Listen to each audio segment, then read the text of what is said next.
네, 두 분과 함께합니다. 시사인의 김은지 기자 모셨고요. 어서 오세요. 네, 안녕하세요. 오마이뉴스의 곽우신 기자 모셨습니다. 어서 오세요. 네, 안녕하세요. 앞서서 김병민 최고위원하고도 얘기를 했는데요. 요 얘기 한번 좀 다시 한번 점검을 좀 해보겠습니다.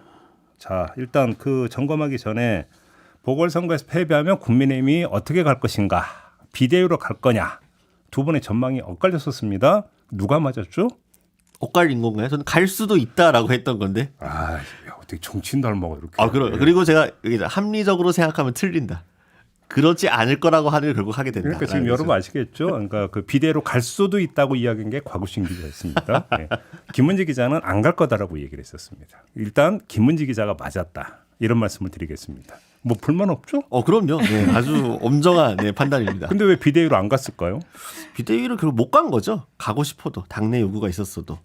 왜 못 간 겁니까? 그러니까 이제 지금 이제 물론 이것도 추측입니다만 어쨌든 기본적으로 김기현 체제처럼 용산에서 확실히 그립을 잡고 갈 수 있는 얼굴로 그냥 총선을 치르는 게 용산의 의중대로 그냥 훨씬 더 수월하지 않겠느냐 이런 판단이 있었던 것으로 보이고 사실은 일부 이제 비대위로 가야 되는 거 아니라는 당내 의견이 분명히 있었는데 결국 그럼 대안이 누구냐? 현실론에 좀 막힌 측면이 있다. 김기현을 대체할 만한 카드가 마땅히 없기 때문에 외부에서 비대위원장을 갑자기 또 급히 수혈할 만한 사항도 아니고 그러려면 또 전권을 주니만이 또 논란이 생기니까요. 결국 그냥 유야무야 된 것으로 보입니다. 같은 견해시죠? 네. 근데 저는 이제 강서구청장 보궐 패배에 대한 평가에서 계속 이제 당인선에 대한 이야기를 우리가 많이 하고 있잖아요. 근데 저는 그게 좀 본질을 가린 측면이 있다라는 생각들을 계속하게 되는데 이제 그래서 어제 작가님께서 이번에 나온 인선 명단에 대해서 한 줄 정도 평가해달라라고 했을 때 어제 했던 이야기를 조금 더 좀 뭐라고 할까 다듬어서 이야기해 보자면 요새 정치권에서 사자성어 이야기 많이 하잖아요. 그러니까 견지망월이라는 단어를 좀 가져왔는데요. 견지망월. 네, 그 달을 가리켰는데 손가락만 보고 있다라는 것이거든요. 그러니까 이 상황에 대한 이야기는 결국 윤석열 대통령에 대한 국정 기조 전환, 쇄신 요구라고 봐야 되는 건데 왜 자꾸 당 쇄신만 이야기하느냐라고 하는 것은 결국 본질을 보지 못한다는 거죠. 근데 결국은 그 얘기의 밑바닥에는 안 바뀔 거다라는 걸 깔고 있기 때문에 그런 거 아닐까요? 우선은 근데 저는 그럼에도 불구하고 바뀔 수 있는 가능성이 있다라고 생각을 하는데요. 그래요? 어떤 점에서? 결국 이건 생존의 문제가 점점 총선이 다가올수록 될 수밖에 없다라고 하는 것이죠. 이제 윤석열 대통령이 이 생존의 문제를 얼마나 절박하게 느끼냐에 따라서는 그러면 도어 스태핑 이런 것도 제기할 수 있다고 생각하세요? 도어 스태핑보다는 전체 기자를 대상으로 하는 기자회견 같은 걸 통해서 이제 돌파하는 모습들을 보일 수도 있다라고 하는 것인데요. 이제 물론 가능성의 영역이긴 합니다. 왜냐하면 대선 때 굉장히 우리가 대통령이 잘 안 바뀌는 사람이라고 생각하고 있지만 두 차례에 걸쳐 가지고는 아주 절박한 생존의 상황에서 파동이 있었을 때 이준석 대표와 다시 손을 잡고 그리고 이준석 대표가 심지어 시키는 걸 하는 모습을 보이기까지 했다는 거죠.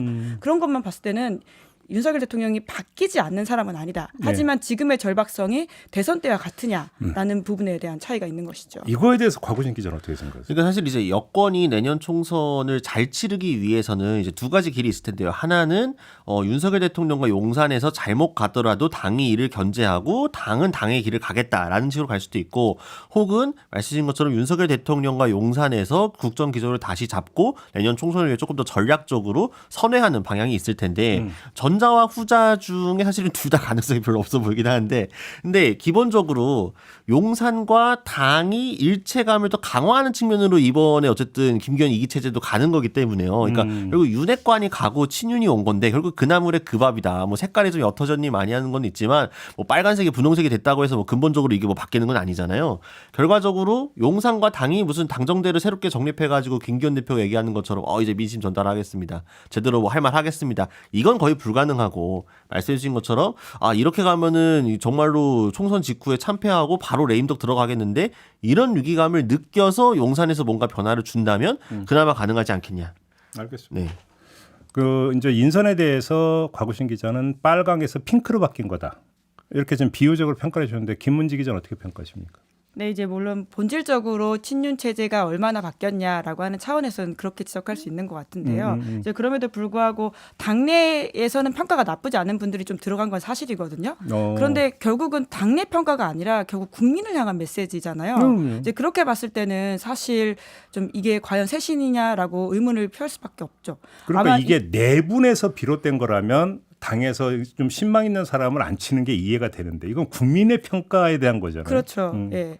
그런 점에서 그 지적을 하시는 예. 거고. 그리고 아마 보통 사람들은 당직에 대해서 굉장히 어색하거나 잘 모를 겁니다. 이제 그러다 보니까 이번 인선에서 사실 가장 보통 사람들한테 뉴스로서 익숙한 사람은 김성원 이제 여의도 연구소장일 거란 말이죠. 왜냐하면 작년에 이제 수해 때 했던 망언으로 심지어 국민의힘 자체에서 문제가 있다고 판단해서 당원권 정지 6개월을 당한 바가 있어요. 이제 그러다 보니까 전반적으로 국민들한테 이게 물론 그분이 이제 수도권 인사이고 상대적으로 이제 영남 행보에서는 좀 나왔다라고 당내에서 평가하더라도 과연 국민들께 그렇게 가닿을 수 있냐라는 문제가 있죠. 근데 아까 김병민 최고위원은 그래서 징계 다 받았고 그 징계 기간 다 지났고 또 이제 실력이 있으니까 이런 얘기하던데요. 그러면 이준석 전 대표도 중용할 수 있는 거 아닙니까? 그 논리면 당원권 징계 끝나고 나면은 징계는 아직 남아 있으니까. 이제 근데 이제 친윤이라고 하는 하나의 또 포인트를 봐야 되는 게 이제 물론 징계가 끝났습니다. 이제 그럼에도 불구하고 이제 올해 초 1월달에 김성원 의원이 이제 당원 협의회 이제 지역에서 그 회의를 한 적이 있는데요.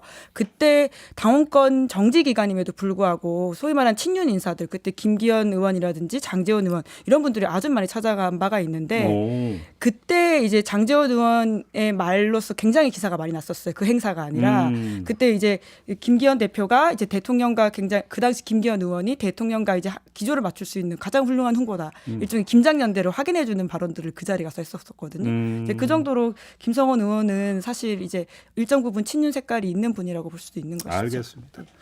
그래서 이제 사실은 그 인선이 적절한 인선이냐라고 하는 평가 말고 왜 박대출 의원에서 이만희 의원으로 바뀌었느냐 여기서 이제 참 그 몇 가지 이야기 있었습니다. 그래서 앞서서 이제 저희가 본방에서도 이제 했는데 일단 정리는 된 것 같아요. 김병민 최고위원들 정리를 보면 그 전날 밤에는 박대출 사무총장안이 왔지만 밤 사이에 본인도 다른 최고위원은 물었지만 본인은 이의 제기를 했고 그래서 다음날 7시 반 사전 최고위원회에서는 이만희 사무총장 안으로 바뀌어 있었다. 그래서 김병민 의원 본인은 그랬다니까 다른 최고위원들도 같은 견해를 그러니까 표출을 해서 그러니까 바뀐 걸로 그렇게 수용을 하면 이제 모든 게 이제 싹 교통 정리는 되는 건데 여기서 제가 궁금한 게 두 가지가 있거든요. 첫째, 그러면 이거는 전적으로 김기현 대표의 작품이냐 아니면 용산의 뜻이 조금이라도 여기에 스며 있느냐. 일단 이게 그러니까 먼저 점검 포인트인데 어떻게 보십니까 두 분은? 저는 첫째로 이게 만약에 용산의 온전한 작품이려면 그만큼 박대출 의원을 향한 용산의 신임이 두터워야 이게 견제가 깔리고 하는 이야기인 거잖아요. 근데 사실 박대출 의원이 그만큼 용산으로부터 강한 신뢰를 받고 있느냐. 사실 요거는 물론 뭐 당연히 뭐 척지고 이런 관계는 아니지만 약간의 물음표가 있습니다. 그래서 용산에서 바로 박대출 의원을 딱 지명해가지고 밀었을 것 같지는 않고 다만 이제 당에서 이제 얘기가 나오는 거는 정책위의장을 맡았었기 때문에 박대출 의원이 정책의 연속성이나 어쨌든 쭉 이제 끌고 가야 되는 부분이 있다 보니까 지도부가 어쨌든 연속성을 갖기 위해선 정책위의장을 했던 박대출 의원이 어떤 식으로든 당직에 남아 있는 것이 앞으로 뭐 전략을 짜든 뭐 이제 정책 과정에서 조율을 하든 좀 운영이 편하지 않겠느냐라는 어떤 실무적인 차원에서 접근을 한 것으로 보입니다. 다만 이제 그런 정도의 판단을 할 정도의 그 시간과 그게 있었던 상황이라고 한다면은 왜 이걸 밖에서 보았을 때 이런 회전문 인사가 과연 쇄신과 혁신으로 보일 수 있을까? 이거에 대해서는 근데 그럼 거기에 못했는지. 또 이런 의미도 다른죠. 그러면 이게 회전문 인사를 안 된다라는 그러니까 가장 기본적인 문제 의식은 김기현 대표는 없었다는 얘기잖아요. 그렇죠. 그 얘기가. 그렇죠. 그게 이해가 되십니까? 그 박대출 의원 같은 경우에는 이제 정책위의장이 사실 사무총장으로 예정이 된 거면 일정 부분 영전이라고 볼 수 있는 인사일 수도 있는 것이거든요. 서열이 더 높죠. 네, 사무총장 같은 경우에 특히나 선거가 다가올수록 이제 당내 예산과 살림 같은 것들을 하면서 이제 공천에도 여러 가지 영향을 미칠 수 있기 때문인데요. 그럼요. 예, 이제 그러면 왜 박대출 이제 의원이냐라고 하는 지점에서 이제 곽우신 기자가 여러 지점을 지적을 해주셨는데요. 저는 이제 일정 부분 용산과의 원래 거리는 멀었을 수 있다. 왜냐하면 이제 제가 예전에도 말씀드렸지만 이제 당시 대선 경선 때는 최재형 의원 캠프에 있었었거든요. 이제 그럼에도 불구하고 정책위의장이 되고 나서부터는 윤석열 대통령의 국정 기조에 굉장히 적극적으로 발언을 한 바가 있습니다. 킬러 문항 논란 때 굉장히 대통령에 대한 비판들이 여야할 것 없이 좀 있었잖아요. 근데 그때 대통령이 입시 전문가다라는 이야기로서 일정 부분 정리를 했던 게 박대출 의원이었다라고 하는 것도 좀 우리가 상기할 필요가 있는 것 같고요.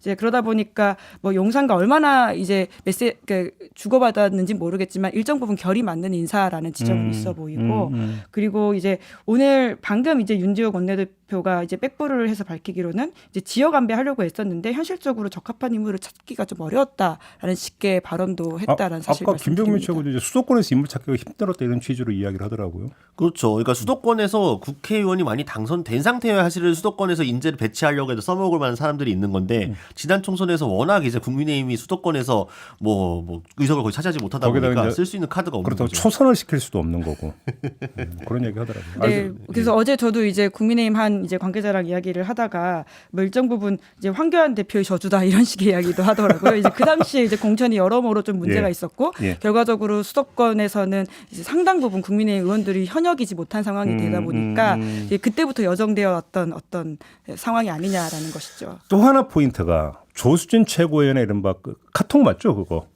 네, 네, 카카오톡으로 사진으로 보이죠. 네, 네. 나왔습니다. 의도적 노출이냐 여부. 두 분 어떻게 생각하십니까? 저는 의도적 노출은 아닌 것 같아요. 아까 근데 김병민 최고위원은 그 뉘앙스로는 의도적 노출을 의심하는 것 같은데. 아니, 분명히 의심할 수 있을 만한 개연성은 있거든요. 예. 근데 그거는 뭐냐면은 조수진 최고위원이 그 정도로 좀 정교한 정무적인 판단을 하는 사람이고 그에 따라서 내가 이걸 노출했을 때의 어떤 효과라든가 파장까지 계산을 하고 했다라는 건데 조수진 최고가 그런 캐릭터냐. 그렇게 막 명민한 캐릭터는 사실 아니거든요. 이렇게 보통 정무적인 활동을 하는 거 보면은. 네. 그래서 저는 좀 아닐 거라고 생각을 합니다. 네. 듣는 조수진 최고 기분 나쁠 수 있어요. 아니, 성실하신 분이고 되게 열심히 하시고 뭐 이제 그런 스타일이지 뭐 내가 막 계략을 짜가지고 그리고 뭐 정교하게 뭐 해서 하는 쉽게 하면 그런 표현을 잘하죠. 계산적인 사람은 아니다. 뭐 그죠? 그런 걸로 하겠습니다. 네네네. 표현을 바꾸도록 하겠습니다. 알겠습니다. 자, 김은지 기자는 어떻게 생각하세요? 네, 이제 결과적으로 이 사진이 나온 상황의 후폭풍이 김성호 연구원장, 그러니까 부원장이 옷을 벗은 것이거든요. 물론 연구원장이 바뀌기 때문에 이 후임 인선이 자연스럽게 되는 건 맞는데요. 이제 그럼에도 불구하고 일정 부분 이거에 대한 책임을 지는 모양새로 옷을 벗었기 때문에 네. 만약에 이걸 계획했다면 굉장히 섬세하지도 못하고 자기 주변 사람도 못 챙기는 게 아니냐 이런 좀 평가를 할 수밖에 없기 때문에 예. 이게 뭐 과연 얼마나 계획적이었냐는 잘 모르겠는데요. 물론 가까이 있는 최고위원이 또 그렇게 느끼셨다면 그거는 저희가 잘 모르는 영역일 것 김병민 같기도 최고위원은 합니다. 얘기는 그게 이제 그러니까 7시 반부터 사전 최고위원 회의였고 8시부터 최고위원 회의였는데 이른바 이만희 안이 이미 7시 반 사전 최고위원회에 보고가 됐기 때문에 8시부터 시작된 최고위원회에서 그 카톡 내용을 꺼내볼 이유가 없다. 이 얘기거든요. 이미. 근데 뭐 이렇게 뭐 카톡을 아래 위로 보다 보면 이제 과거에 권성동 이제 당시 원내대표가 윤석열 대통령한테 체리따봉 문자 받은 것이 사실 작년에 최고의 정치 기사 뉴스 아니었습니까?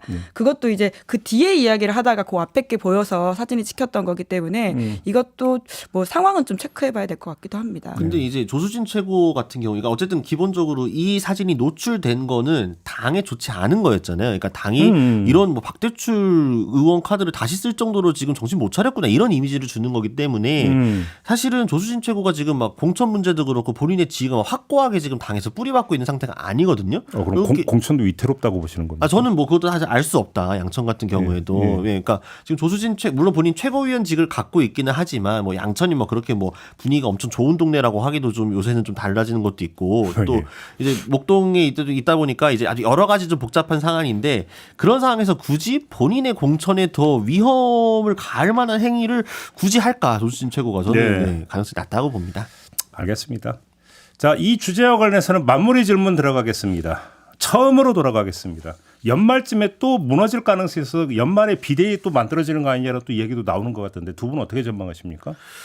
저는 요번에 사실은 바꿀 거였으면은 좀 더 바꿨어야 되는데 좀 애매모호하게 좀 바꾼 측면이 있거든요. 인선 같은 경우에는 그러다 보니까 이건 어쨌든 체제 안정에 방점을 찍은 거고 그러면 주말 사이에 사실 진짜 아니 주말이 아니지 연말 사이에 지금 체제를 다시 흔들 정도의 빅 이슈가 충격을 받을 만한 건 없겠다 사실상. 저는 그러니까요. 이 얼굴로 총선까지 갈 가능성이 상당히 높아졌다. 예. 그러니까 바뀔 가능성이 가능성 적다. 없다. 자, 김은지 기자. 이게 또 갈리는데요. 저는 오히려 있다고 보는 오, 점이 있습니다. 예. 어떤 점에서?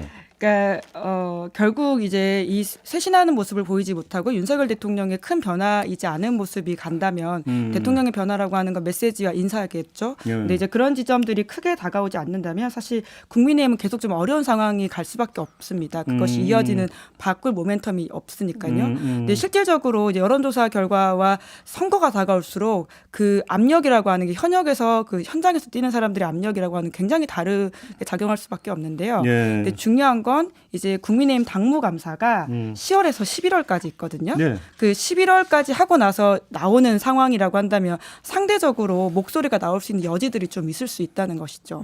당무감사 같은 경우에는 특히나 이제 그 결과를 비롯해서 현역 의원들을 컷오프를 얼마나 할지에 대한 논쟁까지도 가게 되거든요.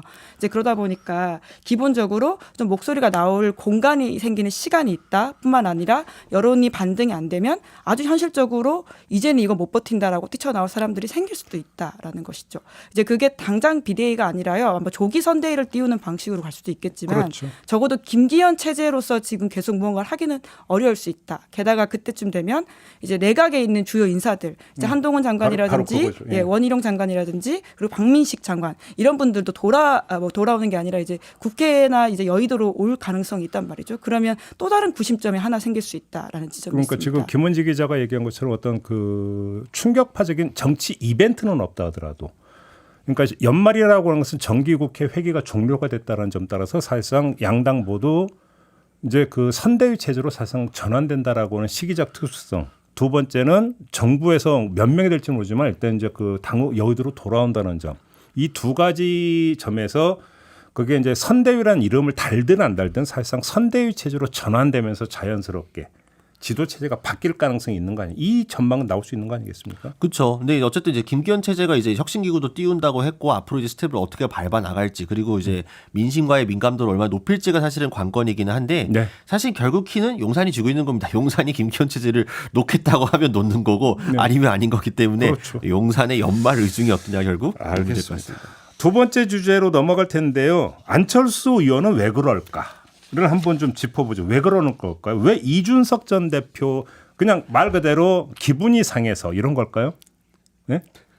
예, 우선은 이제 첫 번째 이유는 그것도 분명히 있어 보입니다. 왜냐하면 이제 선거 기간 동안에 했던 본인의 발언을 가지고 이준석 대표가 일정 부분 논란을 만들었다고 생각하는 게 거잖아요. 있거든요. 예, 이 방송에 나와서도 아마 이 안철수 의원이 말씀하신 것으로 알고 있는데 이제 그런 것들 기본값으로 게다가 두 사람 사이의 구원이라고 하는 건 아주 오래되지 않았습니까? 이제 그런 것이 기본값으로 깔려 있긴 하죠. 하지만 이 시기에 왜 저렇게 치고 나오냐라고 하는 것은 여의도 사람들은 당연히 이제 정략적이고 정무적인 판단을 함께해서 보는 것이다. 그러니까 사실 기분이 나쁘다라면 한마디 그냥 그 대놓고 한번 딱 하고 그냥 털어버리는 게 그러니까 상례인데 행동으로 들어간 거잖아요. 지금 이거는. 그래서 그 이상이 있는 거 아니냐. 좀 요 분석인 거잖아요. 어떻게 생각해요? 그러니까 이게 안철수 의원이 지금 어쨌든 지금 얘기하고 있는 주장하는 내용들이 사실 별로 논리적이지 않아요. 그러니까 그 이준석 전 대표가 이제 다른 동네 방송사에서 얘기를 한 내용의 그 전문을 보시면 그러니까 1, 2, 3, 4 보기 1, 2, 3, 4번 얘기해서 3번으로 이제 안철수 의원을 얘기했고 4번은 또 본인 얘기였거든요. 근데 그거를 이 보궐선거 패배 책임 순서를 마치 언급한 것처럼 이야기를 하는 인식하는 것 자체도 조금 받아들이기 어렵고 이준석 전 대표 몇 초 언급하지도 않았는데 그러니까 정말 이건 어쨌든 사감이 상당히 섞여 있었던 걸로 일단 시작은 한 것으로 보이고요. 네. 다만 이거를 이제 제명이나 이런 쪽으로 끌고 가는 거는 안철수 의원이 그만큼 당내 지위가 취약하다라는 그 방증이다 이렇게 볼 수 있을 것 그러면 같습니다. 이걸 하면은 당내 지위가 강화된다는 얘기죠. 그렇죠. 왜냐하면 어떻게? 그러니까 기본적으로 안철수 의원이 지난 전당대회도 그렇고 최근에 뭘 하든지 간에 주변에 사람도 없고 당내 지지자들로부터 뭔가 확고한 지지층의 뿌리를 박지 못하고 있는 거거든요. 어쨌든 뭐 이제 합당 과정에서 외부에서 온 것도 있고 그렇다고 국민의당부터 왔던 사람들이 지금 안철수 의원을 적극적으로 비호하고 있는 것도 아니고 그러면 지금 국민의힘에 남아있는 지지층의 공공의 적은 누구냐? 가장 싫어하는 사람이 누구냐? 그게 결국에는 이준석 전 대표라는 거죠. 그러니까 이준석 전 대표를 때리는 건 당내에서 호불호가 별로 없다. 자신을 비판할 만한 사람이 별로 없다라는 거죠. 이준석 전 대표가 가지고 있는 파이라고 하는 건 지난 전당대 어느 정도 규모가 확인이 되었으니 내가 지금 여기서 이 전 대표를 공격해서 내 지위를 강화하고 당 지도부와 용산에 잘 보이는 건 별로 손해볼 게 없다. 이 정도 계산기를 두는 그러니까 당의 지지세를 강화를 하고자 한다면 강화한 결과물이 그래서 지금 뭐 대선 국면에 가고 대선 후보로 선출하는 국면도 아니고 그러면 귀결점이 뭐냐라는 거잖아요. 그러니까 아주 좁게 보면 우선 본인 지역구를 지킨다라고 하는 지점들이 있을 거라는 평가들이 나오고 있고요. 네. 좀 더 넓게 보면 이제 당내 이제 역할들, 이제 아까도 말씀드렸지만 김기현 체제의 어떤 보완제 혹은 대체제가 이제 연말 혹은 연초에 있을 수도 조금 전에 있잖아요. 했던 그 연말 체제 변화 가능성. 일정 부분 이제 그럴 때 이제 본인의 역할과 지분, 특히나 이제 아까 곽우신 기자가 말씀하신 것처럼 이준석 대표를 타겟 삼아서 일정 부분 당내 지지층을 좀 모아보겠다라고 하는 것이 있을 거라고 보이는데요. 아주 좁게는 사실은 지역구부터 저희가 예전에도 말씀을 드렸고, 물론 본인은 지역을 지키신다고 강하게 말씀하고 계시는데요. 이제 김은혜 수석이 이제 앞전 지역구를 가지고 있던 사람이었잖아요. 이제 그러다 보니까 항상 좀 불안감을 느끼신다라고 느끼는 게 그러니까 굉장히 기자들과 만나고도 아주 빠르게 지역 일정을 소화하러 가고 뿐만 아니라 지역 일정을 아주 이제 본인이 얼마나 열심히 하는지 꽤 열심히 홍보하시거든요. 안철수 의원이. 이제 그런 것만 보더라도 지역을 지키는 것에 대한 아주 강한 좀 뭐 의욕을 보이고 있다라는 것이죠. 그럼 이제 두 분의 말씀에 아주 공통된 전제가 당 안에서 이준석 전 대표를 되게 싫어한다. 이게 전제거든요. 그렇죠. 네. 그 정도로 싫어합니까? 그러니까 이준석 전 대표 지지층이 분명히 있는데 사실 이준석 전 대표를 지지하는 사람과 지지하지 않는 사람 사이의 간극이 너무 크다 보니까 사실 같은 당에 그냥 지금 어거지로 붙어 있기는 하지만 네. 실질적으로 막 화학적인 융합이 일어나고 있는 상황은 아니거든요. 그러면 이준석 전 대표와의 지지층을 중심으로 하고 있는 요 세력은 사실은 뭐 이제 기본적으로 전통적인 당의 지지층이라기보다는 지난 전당대회 등 바람을 통해 가지고 새롭게 보수 정당에 이제 관심을 기울였던 층들이 더 많기 때문에 정확히 말하면 보수 정당 지지층의 뿌리는 이준석 전 대표를 싫어하는 쪽이 갖고 있는 셈인 거죠. 그러다 보니까 이렇게 새싸움을 하더라도 어느 쪽이 훨씬 유리하겠느냐 이제 이런 판단도 조금 들어간 것으로 보이긴 합니다. 네. 이준석 대표를 완전 싫어한다 막 이렇게 보기엔 좀 어려운 것 같고요. 그러니까 이준석 대표에 대해서 그 국민의힘 안에서는 딱 두 가지인 것 같아요. 좋아하거나 싫어하거나. 그러니까 가운데가 없다라고 하는 게 사실은 핵심이라고 느껴지고. 그러니까 이준석 대표에 대해서는 당연히 이제 전국적 인지도를 가진 정치인이기 때문에 모르는 사람도 없죠. 하지만 보통 이준석 대표에 대해서 이야기했을 때 중간적인 반응을 보이시는 분들은 그렇게 많지 않다고 제가 이제 국민의힘 의원들이나 이제 관계자들, 보좌진들을 만나면 항상 느끼거든요. 네. 이제 그런 것들이 점점 쌓이고 있는 게 아닌가 그러면 싶습니다. 징계 청원이 된 거잖아요. 그렇죠. 네. 그러면 중앙윤리위원회에서 3차 징계가 나올 가능성이 높다고 보세요? 전 나올 수도 있다고 봅니다. 그래요? 네. 왜냐하면 이현주 전 의원 징계했던 사례를 보게 되면은 네. 사실은 그것도 이제 방송에서 이야기한 내용을 가지고 그렇게 문제 삼아가지고 주의였던 거예요. 네. 그래서 지금 물론 경징계긴 했습니다만 사실 또 추가 징계라는 게 워낙 징계가 이미 쌓여 있는 상황에서 누적되는 거기 때문에 네. 만약에 이제 최근에 이거 관련해 가지고 추가적인 당원권 정지 징계 같은 게 나오게 된다면은 예. 물리적으로 총선 출마가 어려울 수도 있거든요. 뭐 네. 그렇게 되면은 정말로 이제 아니 근데 꼭 그 뭐 당원권 정지가 아니더라도 주의만 주더라도 어제 주의 준 대상을 공천해 준다라는 것은 이건 뭔가 앞뒤가 안 맞을 수가 있는 거죠. 그렇죠. 네. 워낙 누적된 게 많다 보니까 결국에는 이준석 전 대표를 완전히 축출하는 식으로 시나리오가 굴러갈 수도 있다. 이게 스노우볼링이 돼가지고. 아 그래요? 김은지 기자는 어떻게 전망하세요? 이제 거기에서 결국 김기현 대표 체제가 얼마나 그립을 가지고 있느냐가 저는 평가될 거라고 보는데요. 그러니까 사실 윤석열 대통령과 이준석 대표 사이가 안 좋다. 그리고 굉장히 지금 여전히 껄끄럽다라고 하는 거는 많은 국민들이 알고 계시는 사실입니다. 예. 그리고 윤 대통령이 이준석 대표에 대한 평가를 얼마나 수정할 수 있을까에 대해서는 의문을 표하는 분들이 많으시거든요. 이제 그럼에도 불구하고 전략적으로 필요하고 당을 위해서 이제 큰 기조로 가야 된다라고 하는 설득을 김기현 대표 체제가 얼마나 할 수 있느냐라고 하는 지점이기 때문에 거기가 좀 바로미터가 되지 않을까라는 생각도 듭니다. 바로 그 지점에서 어제 이준석 전 대표의 기자회견을 좀 읽어야 되는 거 아니겠습니까? 어제 왜 그 타이밍에 그런 내용의 기자회견을 했다고 생각하세요? 이준석 전 대표가요. 그러니까 이준석 전 대표가 기자회견을 하기 바로 직전 한 20분쯤 전에 이제 안철수 의원의 기자회견이 있었죠. 그래서 안철수 의원과 이준석 전 대표의 기자회견이 바로 그냥 명직하게 비교가 될 수밖에 없는 상황인 건데 네. 안철수 의원의 기자회견 메시지는 이준석 나빠요. 이준석을 몰아내야 우리가 총선에서 승리합니다. 요거 하나였어요. 근데 이준석 전 대표가 어제 기자회견문에는 안철수 의원 언급이 없습니다. 백그라운드 브리핑에서 기자들이 물어보니까 저는 아픈 사람 상대하지 않습니다라는 거 한마디로 정리를 한 거죠.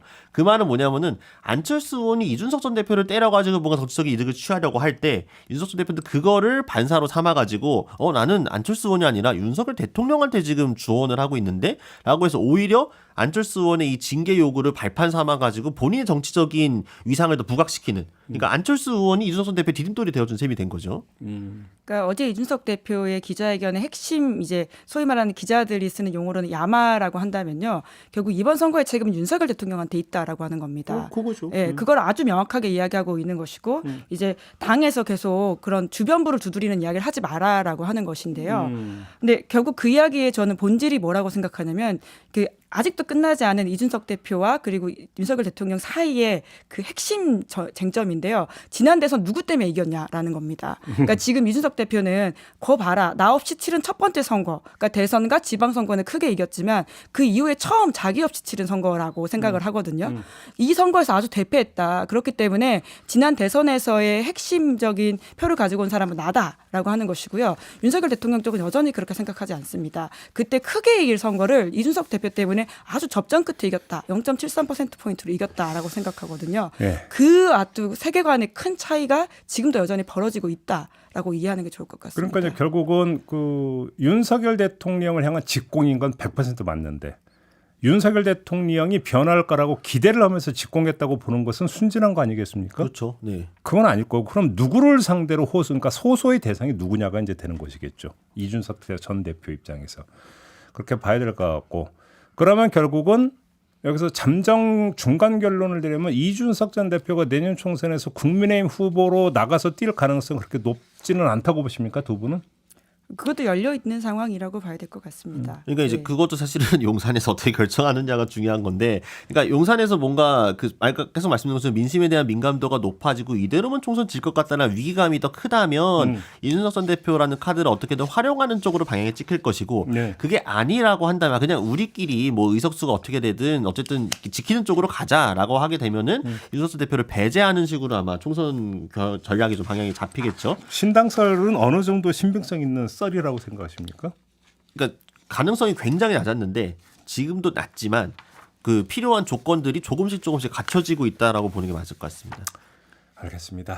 사실 우리가 이제 지금까지 정치권 움직임 쭉 분석을 했는데, 그러니까 종합 정리라면 강서구청장 보궐선거에서 나온 것은 국정기조 바꿔라, 대통령 스타일 바꿔라, 그냥 이렇게 정리하면 되는 거 아니겠습니까?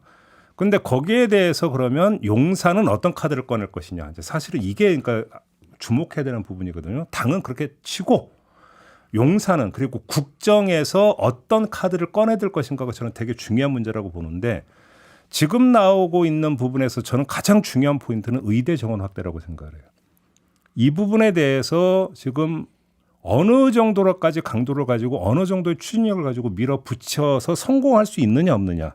이게 상당히 중요한 하나의 어떤 분수령이 될 가능성이 있다. 이렇게 보는데 어떻게 생각하십니까? 두 분? 재밌는 게 이제 의대 정원 확대 문제를 두고 유승민 전 의원 같은 경우에는 페이스북을 통해서 약간 지지를 선언하고 나섰습니다. 밀어붙여야 된다. 그럼 필요하니까. 네, 필요하니까. 다만 이제 습관 문제라든가 다른 조건들이 필요하다. 그러니까 지지하되 다른 조건들이 필요하다는데 방점이 찍혀 있었고 이준석 전 대표 어제 기자회견을 보면 의대 정원에 반대하는 쪽에 방점이 찍혀 있었습니다.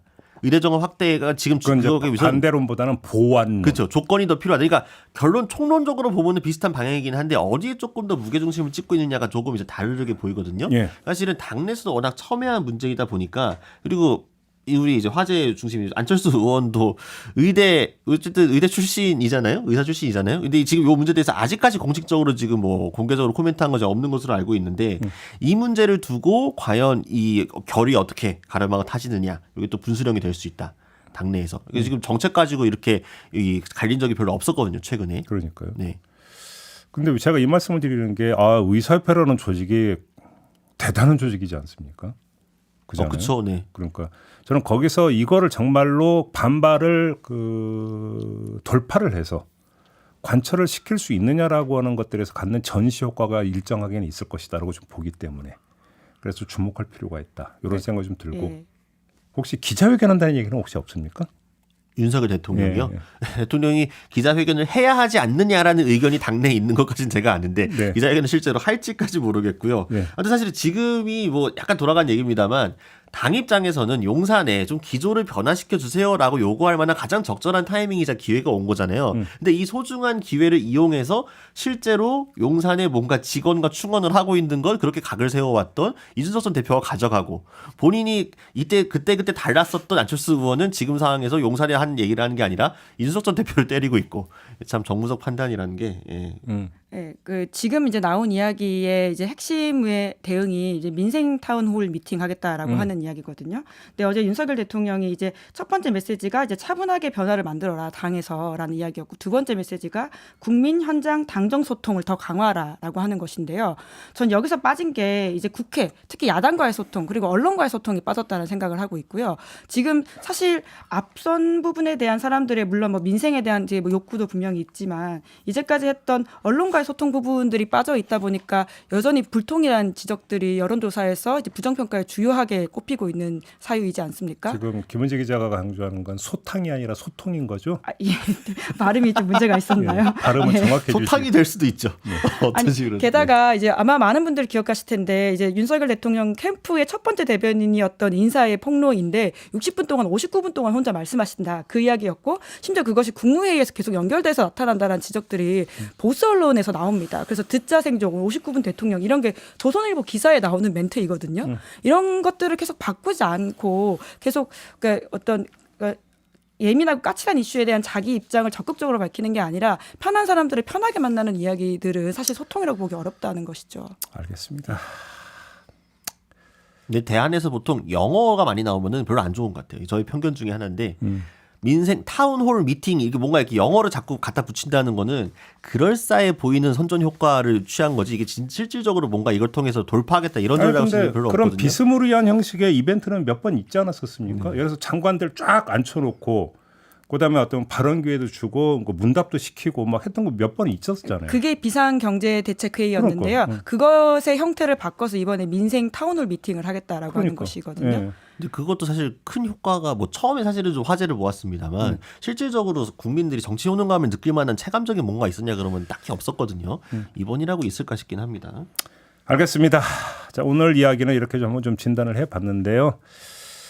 6개월 남은 거잖아요. 그러니까 이것이 이제 그 정부와 여당의 예방 주사가 될 수 있는지 안 되는지 포인트는 여기에 있었기 때문에 네. 그런 차원에서 한번 그리고 이현주 의원에 대해서 주의 촉구다 주의가 아니라 이렇게 제작진 지적해 주셨네요. 예. 그런 거요. 예. 네, 알겠습니다. 혹시 몰라서요. 네, 요거 하면서 오늘 이야기는 모두 마무리하도록 할게요. 두 분 말씀 잘 들었고요. 저도 물러가겠습니다. 고맙습니다. 감사합니다. 감사합니다.